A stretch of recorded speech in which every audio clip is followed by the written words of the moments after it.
नमस्कार, मी पंजाबटक आज आलो आहे मी सांगली जिल्ह्यामध्ये आटपाडीमध्ये हे पूर्वीचा दुष्काळ पट्टा होता, पण या ठिकाणी लिफ्ट इरिगेशनमुळे आता हे इथं हरित क्रांती झाली आणि मी खास करून आलो आहे मोठे शेतकरी ते तानाजी पाटील आहेत आणि तानाजी पाटील यांच्या शेतामध्ये या ठिकाणी आंबा 5,000 आहे आणि पुष्पामधला ते चंदन देखील इथं 1,000 चंदन आणि नारळ देखील आहे।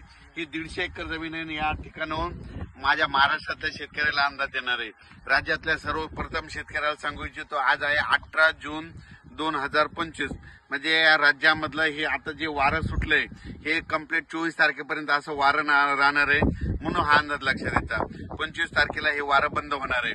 पण राज्यात मात्र आज 18, 19 आणि 20च्या दरम्यान राज्यामध्ये सांगायचं झालं तर जळगाव जिल्हा, लातूर, जळगाव जिल्हा, नाशिक जिल्हा, त्याच्यानंतर संभाजीनगर, त्याच्यानंतर बुलढाणा, अकोला, अमरावती, वर्धा, नागपूर, भंडारा, त्याच्यानंतर परभणी, जालना, बीड या भागामध्ये सरी ह्या 2 दिवस मध्ये राहणार आहे, 2-3 दिवस राहणार आहे।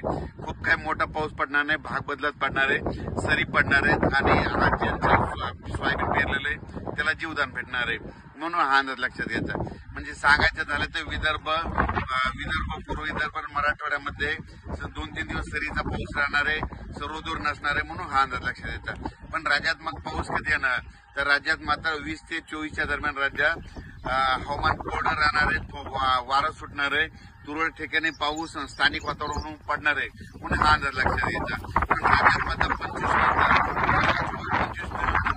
हे जे वारं सुटलेलं आहे हे सगळं बंद होणार आहे आणि बंद झाल्याच्या नंतर राज्यामध्ये 25 पासून राज्यामध्ये परत पाऊस पडायला सुरुवात होणार आहे।